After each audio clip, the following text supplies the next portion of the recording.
আবার যে কালটু বললে? আসলে তুই দেখতে কালো। আরে তুমি তো বললা যে আমি কালো না, আবার কালো বলো। কালো কালো না কি কইতেছো? একদমই তুমি কালো না। তাহলে কেন বললে? কারণ তুই দেখতে কালো। আন্টি নমস্কার, আমাকে ডাকলেন কেন? ও ডাক্তার বাবু, আমার ছেলেটা কালো হচ্ছে, একে ফর্সা করা যাবে না কোনো মতে? আপনার ছেলে কোথায়? কোথায় আপনার ছেলে? কোথায়? এই তো আমার ছেলে। কোথায়? আমি তো দেখতে পাচ্ছি না। এই তো আগে একটু আগে, এই যে আমার ছেলে এখানে। এই তো স্যার আমি এখানে। কথা তো শুনতে পাচ্ছি। কোথায় কোথায়? এই তো দেখছি বেটা, তুই এত কালো, তোকে চোখ দিয়ে দেখতে পারে না মানুষে।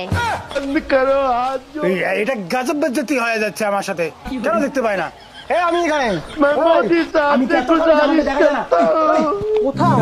আরে কে রে? আমি এখানে দেখি না। আরে কে রে? বালে ডাক্তার। বাতি জাদু তারা বাজায় টিং টিং, বাতি জাদু তারা বাজায় টিং টিং, বাতি জাদু তারা বাজায় টিং টিং। এই প্রথমবার কেউ আমাকে উজ্জ্বল বলে ডাকলো। সবাই শালা আমাকে কালটু বলে ডাকে। এবার আমি সত্যি কি কালো রে? ধর, কে বলছি তুই কালো? তুই জানিস তুই কি আমার গাড়িটা এটা তেল ধরছে? ভাই বল না, আমি আসলে কি সত্যি কালো? কে বলছি তুই কালো? আরে জিনিসটা আছে ভালো। এটা কায় রে? ভাই বল না, আমি আসলে দেখতে কেমন? ও তুই দেখতে দাঁড়া।